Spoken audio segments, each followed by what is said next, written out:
특허 서류를 만들자면 명세서라거나 요식행위에 따른 서류들을 많이 준비를 해야 되는 부분도 있고, 선행기술도 좀 이렇게 조사를 해야 되는 용역비 이런 개념도 있고, 명세서를 또 잘 쓰자면 요건에 맞춰서 청구 범위라거나 이런 기술적인 권리에 대해서 노하우를 발휘해서 쏟아 넣어서 해야 될 일이 많기 때문에, 변리사에게 지불하는 금액이 '아 저 사람들이 괜히 뭐 이렇게 통행세 이런 거 받듯이 비용을 청구하네.' 이렇게 생각하지 마시고, 우리가 인제 한국 사람들이 특히 어떤 지식 재산에 대한, 지적 재산에 대한 비용을 지불하는 걸 굉장히 꺼려하잖아요. 그런데 그분들이 그러한 일을 할 수 있기까지 긴 시간 공부하고 경력을 쌓아오면서 들어갔던 비용에 대한 인정에서 우리 한국 사회에서는 좀 박한 편인데, 어쨌든 그분들로서는 그 일을 하기까지 어떤 수련 비용, 학습비 같은 게 많이, 수업료를 많이 냈기 때문에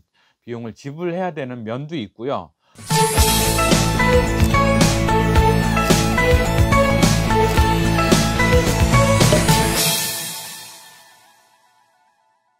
반갑습니다. 책부자 지혜서원 가족 여러분. 계속 특허의 이해의 주요 내용들을 계속 리뷰해 보도록 하겠습니다. 뜻하지 않게 아니면 다행스럽게도 이제 빨록파 밑줄 영어가 특허를 받게 됐고, 이를 통해서 한국 영어 지식 정보에 어떤 거대한 혁명이 시작된다는 예감을 하게 되고요. 그래서 또 저의 성공에 대한 예감도 하게 됩니다. 이제 수많은 영어 교과서, 영어 자습서, 그다음에 수능 관련된 출판물, 토익 관련된 출판물, 그다음에 영어 동화 시리즈도 그렇고요. 그다음에 각종, 예를 들면 저의 이런 바로 가능 영어 책과 같이 수많은 영어 학습 안내서들, 그다음에 유튜브를 위시한 인터넷 환경에서의 빨록파 특허 영어의 채용이 가시화된다면, 이러한 영어 콘텐츠들의 지각 변동, 그런 게 일어날 거라는 예감을 하고요.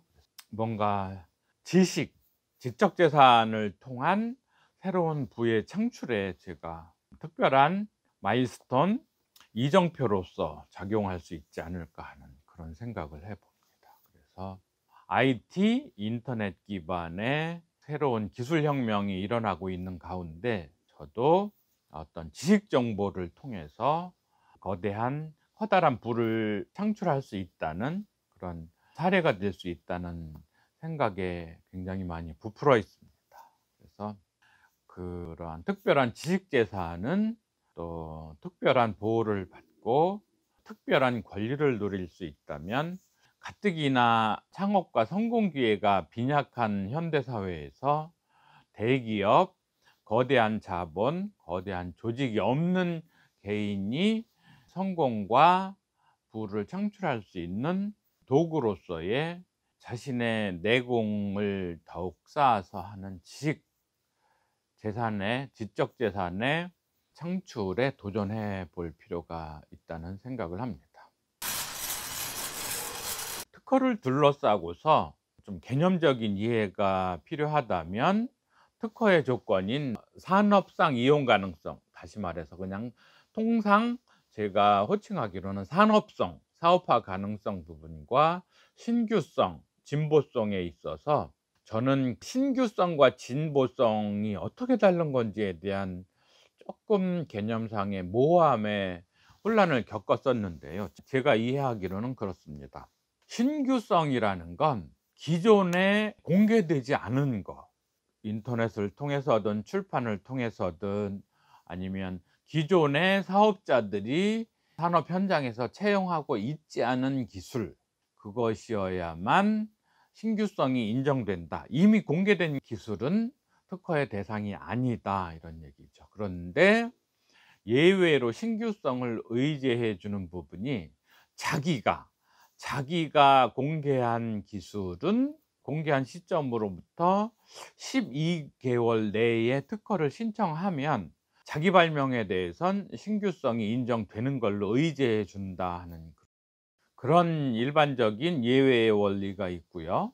그다음에 진보성이라는 건 기존에 특허를 받았건 아니면 특허 출원 내용으로 공개가 됐든 간에 그러한 선행 기술보다 확연히 진보했다고 본다면 진보성이 있다. 그래서 특허의 대상이 된다. 이렇게 인정을 해 주는 것인 거죠. 그 두 가지가 신규성과 진보성의 커다란 차이라는 거를 인식을 하면 좋겠고요.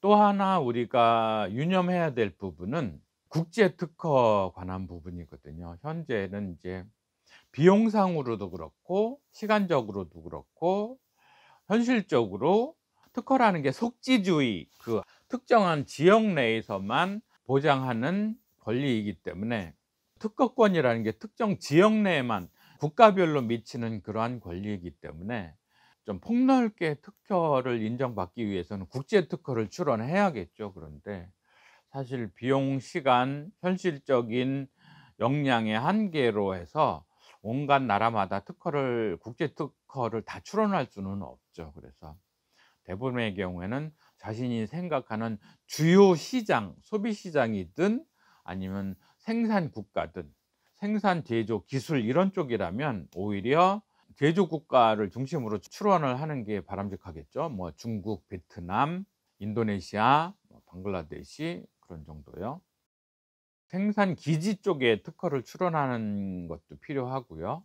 물론 중국은 소비재 시장으로서도 커다란 자리를 차지하죠. 그다음에 뭐 미국 아니면 유럽 국가 이런 쪽에 소비 시장으로서 특허 출원을 해 놓으면 좋겠다는 생각은 하는데, 이렇게 국제 특허를 출원할 때 유념할 점은 우선권이라는 개념이 있거든요. 국내에 특허 출원을 하고서 국제 특허를 출원할 때 1년 내에 국제 특허를 출원해야만 해당 국가 내에서 특허라는 게 출원일 기준으로 선출원자가 우선권을 갖게 되잖아요. 특허는 인제 먼저 신청한 사람이, 말하자면 선출 선득, 먼저 출원한 사람이 먼저 특허의 권리를 얻게 되는 그런 상황이어서 국내 특허하고 나서 1년 내에 해당 국가의 국제 특허를 출원하면 특허 출원의 우선권을 인정해 준다, 이런 제도가 있는 거죠. 이 우선권은 신규성과도 맥이 닿아 있는 개념인데요.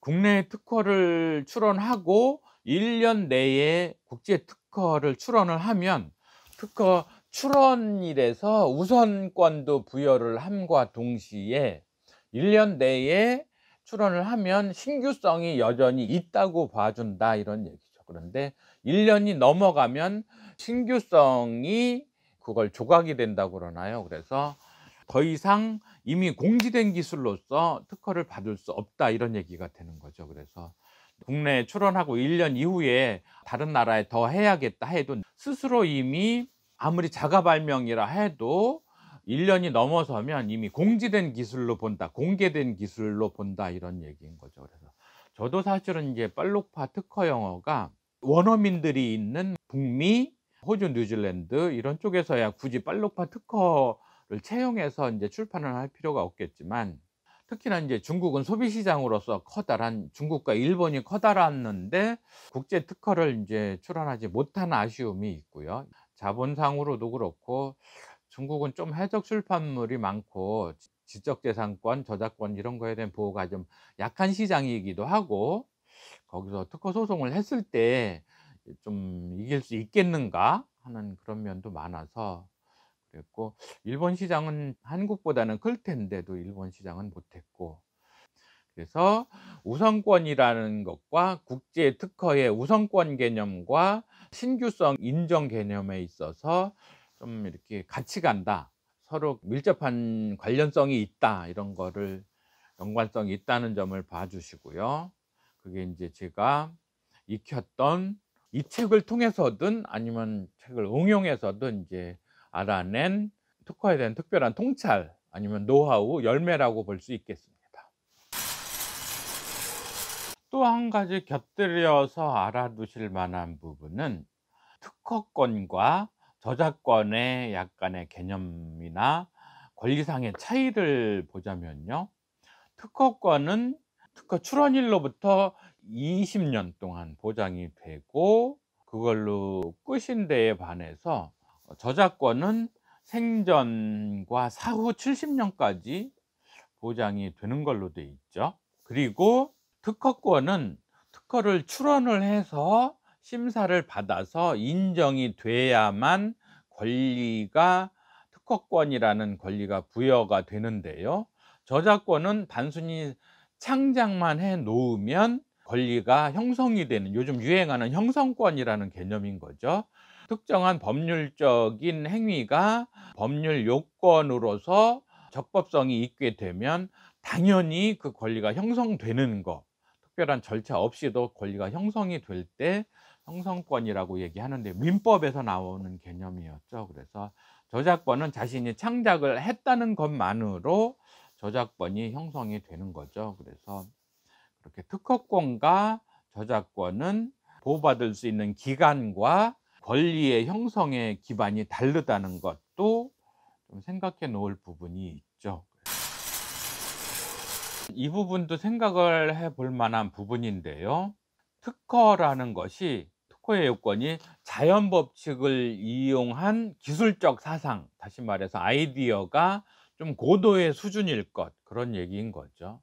그런 면에서 그러한 기술적 사상, 아이디어가 기존에 공지되지 않았어야 하는 신규성이 있어야겠고요. 진보성이라는 개념은 통상 그 분야에 있는 사람들이 다 알 수 있는 거, 이 정도 가지고는 특허가 안 된다, 이런 얘기인 거죠. 통상적으로 알 수 있는 것보다는 꽤나 좀 진보성이 있어야 된다는, 좀 혁신성, 이런 게 첨단성 뭐 이런 거겠죠. 이런 게 있어야만이 진보성이 인정된다.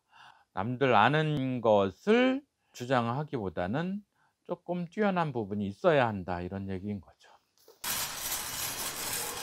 일반적으로 특허에 대해서 막연히 알고 계신 분들은 '나도 특허나 하나 낼까?'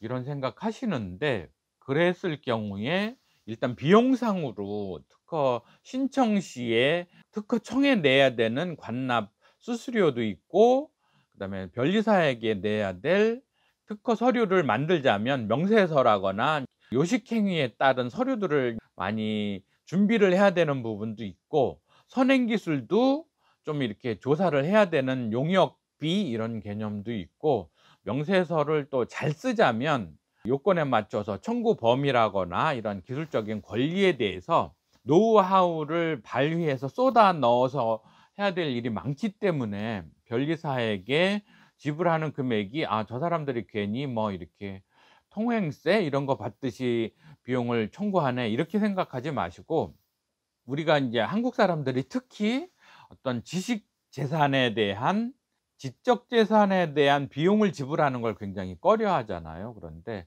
그분들이 그러한 일을 할 수 있기까지 긴 시간 공부하고 경력을 쌓아오면서 들어갔던 비용에 대한 인정에서 우리 한국 사회에서는 좀 박한 편인데, 어쨌든 그분들로서는 그 일을 하기까지 어떤 수련 비용, 학습비 같은 게 많이, 수업료를 많이 냈기 때문에 비용을 지불해야 되는 면도 있고요. 또 하나는 이제 이런 차원도 있습니다. 이게 인제 말하자면 좀 깊이 들어간 내용인데요. 특허를 청구하게 되면, 일단 얘기를 마무리를 먼저 짓죠. 그래서 특허를 신청해야 될 분들은 그렇게 초기 비용과, 그다음에 특허권이 아무나 나오지도 않지만 어렵게 해서 특허권이 나왔을 때에 내야 되는 성공 보수료 같은 성사금, 등록 성사금 같은 거를 또 내야 되는 이제 두 번째 비용이 있고, 세 번째로는 계속해서 20년 동안 특허 유지 수수료를 또 내야 된다는 이 비용적인 차원에서 일단은 특허를 만만하게 보실 것이 아니라는 차원이 있고요. 비용 차원에서 그렇고요. 다음으로 여기서부터가 인제 본론입니다. 저 같은 경우도 변리사를 잘 만나서 좀 알차게 특허의 권리 범위를 잘 인정을 받은 경우인데요. 통상의 경우에는 이런 특허에 대한 기본 지식이 없는 가운데에서 변리사 비용이 싼데 특허 신청 수수료가 싼 곳만 고집을 하면 어떤 문제가 발생하느냐 하면, 특허의 경우에는 인제 그 권리의 범위, 그거를 인제 청구를 해야 되거든요. 여기서부터 여기까지가 제가 주장하는 특허권입니다. 특허의 권리입니다 했을 때, 이게 너무 포괄적으로 넓으면 괜시리 산업적으로 막연하면서 폭넓은 권리를 부여하게 되면 산업 발전을 저해하는 결과가 되기 때문에, 딱 그 사람이 주장하기에 합당한 정도의 권리만 신청해야지, 안 그러면 거절이 되는 거죠. 합리성을 상실을 해서요. 그래서 특허라는 게 신청하면 다 나오는다고 생각하는 분들이 있는데 절대 그렇지 않고요. 그래서 이러저러한 이유로 선행기술상의 이유, 아니면 독점권을 부여하는 데에 대한 타당성, 합리성 같은 걸 고려를 하기 때문에 신청했다고 다 나오는 것이 아니어서, 거기서 인제 변리사님들의 노하우가 인제 개입이 되는 거죠. 그래서 예를 들어서 보시자면, 경매의 경우에 경매 대행하는 분들이 대행 수수료를 받기 위해서 경매 응찰 가격을 높게 써내면 당연히 낙찰은 되죠. 그렇지만 헛돈이 많이 들어간 그런 상황이 되잖아요. 유사한 이유로 변리사 비용을 너무 깎으면, 아니면 합리적이지 못한 변리사를 만나게 되면 권리가 조금밖에 보장되지 않는 정도 내에서 변리사분들이 특허권을 받아오는 경우가 있잖아요. 그래서 제대로 된 권리를 확보하기 위해서는 변리사님께 적정하게 수수료를 제공하고, 보통은 이제 뭐 타임 차지 방식, 그 사람이 들인 노력과 수고가 들어간 시간에 대한 비용, 아니면 뭐 정액제 이렇게 하는데, 정액제로 하면 변리사님이 애써서 고부가 가치의 특허 범위를 청구하시지 않을 수도 있기 때문에 비용을 적정하게 지불하셔야 된다는 생각은 갖고 계셔야 한다는 거.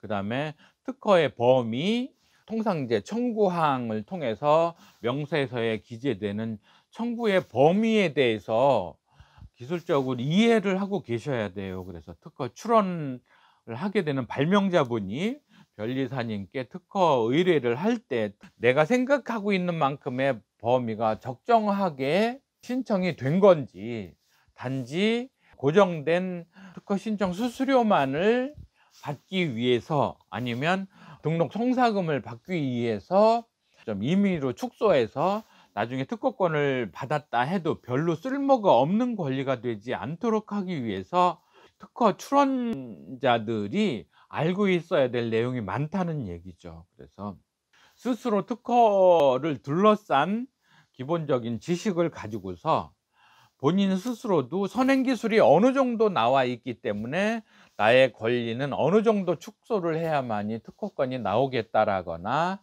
또 그런 게 있는 거죠. 다른 경쟁 특허권자가 나의 특허를 피해가기 위해서 뭐 방어 특허, 아니면 회피 기술로 무엇을 쓰겠다, 그거에 대한 대비책으로서 청구 범위를 어떻게 나누고 어떻게까지 최대한 받아내고, 아니면 예를 들어서 특허를 신청했는데 거절이 됐을 때 이 부분을 어떻게 대응해 나가야 할지에 대해서 막연히 변리사님께만 뭐 기대고 계시지 말고, 출원자 스스로도 이렇게 해 나가자 할 정도의 본인 스스로도 아이디어는 갖고 있어야 한다는 차원에서라도 특허를 둘러싼 기술적인 사항들을 이해를 하시고 응용을 하실 수 있는 정도가 어느 정도는 되셔야 한다는 부분에 대해서 말씀을 드렸습니다.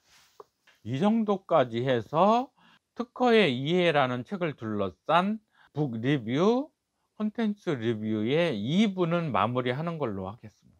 늘 구독, 좋아요, 그다음에 아시는 분들한테 공유, 추천해 주시면 감사하겠습니다. 수고하셨습니다. 고맙습니다.